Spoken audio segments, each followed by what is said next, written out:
दोस्तों, अगर आपको भी इंडिया और श्रीलंका के बीच 5वें दिन खेला गया सांस रोक देने वाला रोमांचक मैच पसंद आया हो तो हमारे इस वीडियो को दिल से एक लाइक जरूर कीजिएगा। दोस्तों, भारत और श्रीलंका के बीच 5वें टेस्ट मैच के 5वें दिन श्रीलंका को जीतने के लिए मात्र चाहिए थे 10 रन। तब जसप्रीत बुमराह के साथ में अश्विन ने एक साथ 5 विकेट लेकर पलट दिया पूरा मुकाबला। तो रविंद्र जडेजा भी नहीं रहे पीछे, दिखाई मैदान पर ऐसी चमत्कारी गेंदबाजी जिसे देखकर रोहित कोहली तक के उड़ गए होश।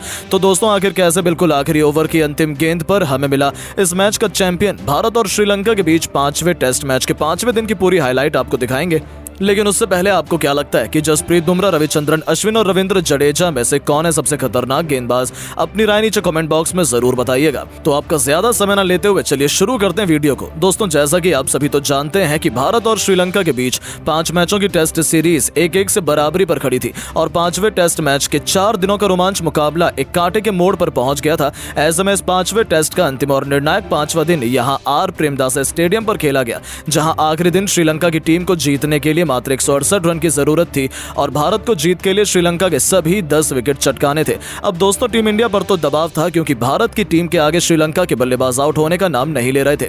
ऐसे में टीम इंडिया ने भी फिर तगड़ा पलटवार किया और हालात ये आ गए थे। यहाँ पर अंत में जाकर मुकाबला ऐसे फंस गया कि भारत को जीतने के लिए 1 विकेट चाहिए था और श्रीलंका को मात्र 10 रन मैच जीतने के लिए चाहिए थे। जी हाँ दोस्तों, तो अंतिम ओवर जसप्रीत बुमराह का देखे बिना तो आप भी कहीं मत जाइएगा। हुआ यह था कि रोहित शर्मा ने सभी रणनीति लगा ली, सारे पैतरे आजमा लिए। दरअसल दोस्तों, जब रोहित शर्मा ने इस मुकाबले के पहले दिन टॉस जीतकर बल्लेबाजी करने का फैसला किया था, तब भारत के कप्तान रोहित शर्मा की शतकीय बल्लेबाजी के बलबूते पर टीम इंडिया ने 440 रन बनाए थे और दोस्तों फिर जवाब में उतरी श्रीलंका की टीम ने यहां भारत के खिलाफ 375 रन बनाकर इस मैच को पूरी तरह से पलट दिया था और भारत के हाथ में बस बढ़त छोड़ दी थी 65 रन की। अब दोस्तों, ये तो समझ में आ चुका था कि इस पिच पर बल्लेबाजों को काफी मदद है गेंदबाजों के कंपैरिजन में, लेकिन दोस्तों फिर भारत की जब दूसरी पारी शुरू हुई तो टीम इंडिया को बस यही सोचना था कि 500 के पार कैसे स्कोर को पहुंचाया जाए और दोस्तों भारत की टीम ने यहां श्रीलंका के आगे 544 रन का लक्ष्य भी रख दिया, लेकिन यह स्कोर भी कम पड़ जाएगा इसका अंदाजा किसी ने नहीं लगाया था। दरअसल दोस्तों, हुआ यह कि श्रीलंका की टीम ने चौथे दिन का मैच समाप्त होने तक एंजेलो मैथ्यूज की शतकीय और दिनेश चांदीमल की अर्धशतकीय पारी के बलबूते पर 360 रन बना दिए थे। हालांकि यहां पर दिन के अंत तक इन दोनों बल्लेबाजों का विकेट भी गिर चुका था, लेकिन दोस्तों भारत की टीम को तो मुकाबला जीतने के लिए अब 10 विकेट चटकाने बेहद जरूरी थे। अब यहां 5वें दिन का गेम जब शुरू हुआ तो यहां श्रीलंका के लिए पारी की शुरुआत करने प्रभात जयसूर्या और कमिंडू मेंडिस उतरे, जहां दोस्तों इन दोनों बल्लेबाजों पर पूरा दारोमदार था अपनी टीम के लिए स्कोर को आगे बढ़ाने का और श्रीलंका को जीतने के लिए आज 5वें दिन 184 रन और चाहिए थे और हाथ में उनके 5 विकेट बचे हुए थे। 5 विकेट जो श्रीलंका के गिरे थे उसमें से 3 विकेट अश्विन के नाम रहे तो वहीं 2 विकेट जडेजा ने चटकाए थे। अब दोस्तों 5वें दिन कमिंडू मेंडिस और प्रभात जयसूर्या ने मिलकर इस मुकाबले को लगभग पूरी तरह से पलट दिया। यहां पर दोनों बल्लेबाज यही कोशिश कर रहे थे कि किसी भी हाल में बस अपना विकेट न खोया जाए और 5वें दिन जो 100 ओवर मिल रहे हैं उनका पूरा फायदा उठाया जाए। अब दोस्तों जसप्रीत बुमराह का एंकल मुड़ जाने की वजह से वो दूसरी पारी में बस एक ही ओवर डालकर रिटायर्ड हार्ट हो चुके थे, लेकिन दोस्तों रोहित को समझ आ चुका था कि जसप्रीत बुमराह के बिना यहाँ कोई भी गेंदबाज विकेट नहीं ले पाएगा। ना तो कुलदीप यादव को विकेट मिल रहा था ना अश्विन को और मोहम्मद शमी भी काफी फेल होते हुए नजर आ रहे थे। अब दोस्तों 184 रन बनाने हो तो और तभी जसप्रीत बुमराह को बुलाया गया बीच मैदान पर, जहां बुमराह को न सिर्फ ये स्कोर को रोकना था बल्कि अपनी टीम को जिताना भी था। अब जसप्रीत बुमराह आए और उन्होंने आते संग कमिंडू मेंडिस का विकेट गिरा दिया, जो कि इस मुकाबले में 56 रन बनाकर आउट हुए। हालांकि कमिंडू मेंडिस के आउट होने के तुरंत बाद मैदान पर उतरे धनंजय डिसिल्वा, जहां धनंजय डिसिल्वा और प्रभात जयसूर्या के बीच साझेदारी आगे बढ़ पाती उससे पहले इसी 48वें ओवर की छठी गेंद पर जसप्रीत बुमराह ने धनंजय डिसिल्वा को भी आउट कर दिया, जो कि मात्र 2 रन बनाकर ही चलते बने। अब दोस्तों यहां श्रीलंका की टीम ने 7 बड़े विकेट गंवा दिए थे। भारत की टीम लगभग वापसी करती हुई नजर आ रही थी। अब 3 विकेट मात्र शेष बचे हुए थे भारत को जीतने के लिए, लेकिन दोस्तों जिस बात का डर था इस बीच मैदान पर वही हुआ। यहां जसप्रीत बुमराह ने तो आकर अपना काम कर दिया, लेकिन सामने कोई भी गेंदबाज विकेट लेने के बजाय रन ही पड़वा दे रहे थे और जिसका खामियाजा यह हुआ कि प्रभात जयसूर्या ने इस मुकाबले में 74 रन की पारी खेल डाली और श्रीलंका की टीम लगभग जीत की दहलीज पर खड़ी हुई थी। अब दोस्तों एंकल मुड़ जाने के बावजूद जसप्रीत बुमराह ने फैसला किया कि वो एक और ओवर डालेंगे और यहां बुमराह ने आते 66वें ओवर की पहली गेंद पर प्रभात जयसूर्या को मिडिल स्टंप पर गेंदबाजी करवाई और प्रभात जयसूर्या बिल्कुल स्टंप के आगे आ खड़े हुए, जहां एम्पायर ने तो फैसला किया कि प्रभात आउट है, लेकिन डीआरएस लेने के बाद यह पाया गया कि प्रभात जयसूर्या का डीआरएस लेने का फैसला व्यर्थ है और वो सही में आउट थे और यहां एलबीडब्ल्यू आउट हो जाने के बाद प्रभात जयसूर्या के रूप में श्रीलंका की टीम को यह 8वां बड़ा झटका लगा और 74 रन श्रीलंका के लिए प्रभात ने बनाए। अब दोस्तों श्रीलंका को मात्र मात्र इस मुकाबले में जीतने के लिए 56 रन की जरूरत थी और यहाँ विश्व फर्नांडो के साथ अशिता फर्नांडो मैदान पर टिके हुए थे और भारत को मैच जिताने के लिए 2 विकेट शेष और चाहिए थे। अब दोस्तों अगला विकेट नाम हुआ रविंद्र जडेजा के।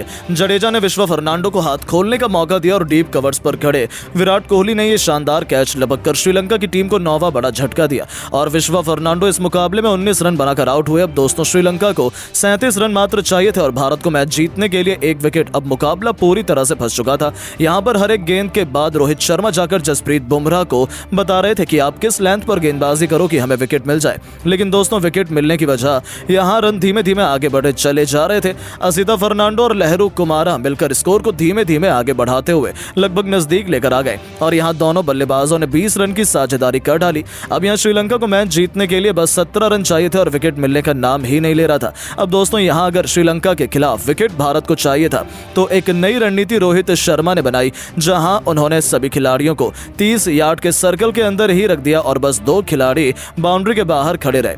अब दोस्तों यहां बल्लेबाजों पर प्रेशर था, एक एक रन फूंक फूंक कर वो भागे जा रहे थे, लेकिन दोस्तों यहां अब स्कोर और नजदीक पहुंच गया, 8 रन और हो गए। इन दोनों की साझेदारी में अब श्रीलंका को मात्र 10 रन चाहिए थे इस मुकाबले में जीतने के लिए और दोस्तों भारत की टीम को शेष 1 विकेट। अब यहां से मैच इतना पेचीदा हो चुका था कि रोहित शर्मा ने आखिरकार जसप्रीत बुमराह को एक और ओवर करवाने के लिए बुला लिया। जी हां दोस्तों, जसप्रीत बुमराह इंजरी हो जाने के बावजूद भी इसको भांपते हुए भी वो रुक नहीं रहे थे, वो अपनी टीम को जिताने की पूरी कोशिश कर रहे थे और जसप्रीत बुमराह ने आखिरकार विकेट लेकर श्रीलंका की टीम को इस रोमांचक मैच में हार थमा दी और यहाँ लहरू कुमार अंदर आती हुई यॉर्कर लेंथ की गेंद को समझ नहीं पाए और सीधा उनकी गिल्लियां उखड़ गईं। यहाँ 10वां विकेट जसप्रीत बुमराह के नाम रहा, जहां इस दौरान बुमराह ने 4 बड़े विकेट हैट्रिक के तौर पर हासिल किए तो 3 विकेट जडेजा ने लिए थे और 3 विकेट अश्विन के नाम रहे। तो ऐसे में दोस्तों यहाँ भारतीय टीम ने इस रोमांचक मुकाबले में मात्र 8 रन से जीत हासिल की और टीम इंडिया ने यह मुकाबला जीतकर पूरी दुनिया को बता दिया कि वो किसी से हारने वाले नहीं है।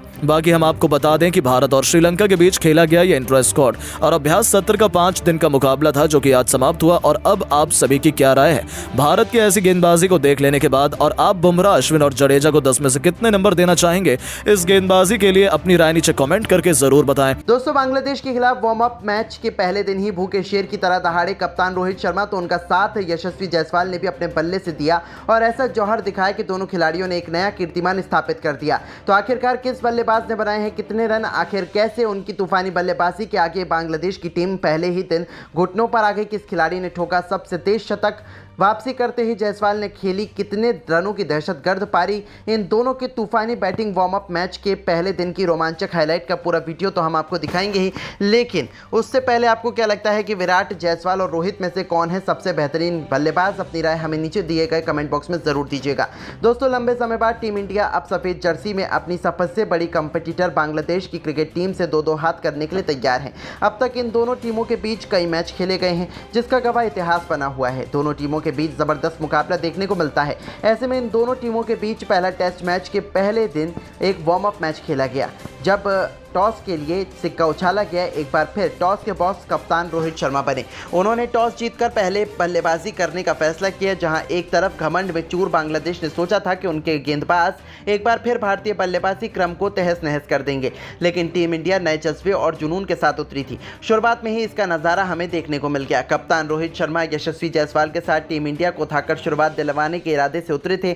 आते ही रोहित ने तस्कीन अहमद की गेंद पर विकेट के सामने तीर की तरह स्ट्रेट ड्राइव से चौका बटोरकर अपने तेवर बांग्लादेश को दिखाने शुरू कर दिए थे। दूसरी तरफ जायसवाल ने भी अपनी पुरानी फॉर्म का नजारा दिखाते हुए मिड विकेट के ऊपर से बेहतरीन छक्का लगाकर अपना खाता खोला। फिर इन दोनों खिलाड़ियों ने पीछे मुड़कर नहीं देखा। क्लासिकल टेस्ट मैच के अंदाज में दोनों खिलाड़ियों ने अपनी अपनी शुरुआत की, संभलकर बल्लेबाजी करते हुए अर्धशतकीय पार्टनरशिप बनाई। तो देखते ही देखते 21वें ओवर की आखिरी गेंद पर शाकिब अल हसन के खिलाफ आगे बढ़कर रोहित ने बेहद शानदार अंदाज में छक्के से न सिर्फ 50 पूरा किया बल्कि यशस्वी के साथ शतकीय पार्टनरशिप को भी अंजाम दिया। इन दोनों खिलाड़ियों के बीच साझेदारी का तोड़ पहले सेशन में तो बांग्लादेशी खिलाड़ी नहीं निकाल पाए। जायसवाल ने भी अपने कप्तान का बखूबी साथ निभाया और इस मुकाबले में भी इस खिलाड़ी ने भी अपने अर्धशतक के आंकड़े को पार कर लिया था। इन दोनों खिलाड़ियों के बीच देखते ही देखते 100 रनों से अधिक की साझेदारी हो चुकी थी। दोनों तरफ से केवल बांग्लादेश गेंदबाजों की पिटाई हो रही थी।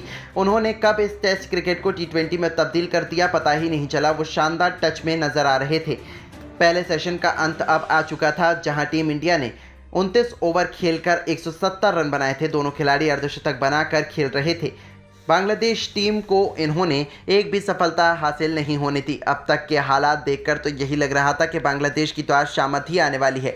लंच के बाद मैदान में दोबारा उतरते ही रोहित ने गेंद को बाउंड्री नहीं सीधा स्टेडियम के बाहर मारकर तूफानी छक्के से इस सेशन की शुरुआत की थी। दोनों खिलाड़ियों ने मैदान में आते ही आक्रामक रूप अपना लिया था और दोस्तों अपने कप्तान रोहित शर्मा को ही पीछे छोड़ते हुए गुस्से से आग बबूला हुए यशस्वी जायसवाल ने मेहंदी हसन की गेंद पर बेहतरीन चौका लगाकर अपना तूफानी शतक केवल 131 गेंदों पर पूरा कर लिया, जिसकी बदौलत टीम इंडिया बेहद मजबूत स्थिति में आ चुकी थी। रोहित शर्मा से लेकर कोहली पूरा स्टेडियम यशस्वी जायसवाल के लिए काफ़ी खुश नजर आ रहा था और हो भी क्यों ना, जायसवाल भी आज अंदाज में बल्लेबाजी कर रहे थे। रोहित शर्मा का भरपूर साथ निभा रहे थे। दोनों बल्लेबाज अकेले ही बांग्लादेश के गेंदबाजों की धज्जियां उड़ा रहे थे।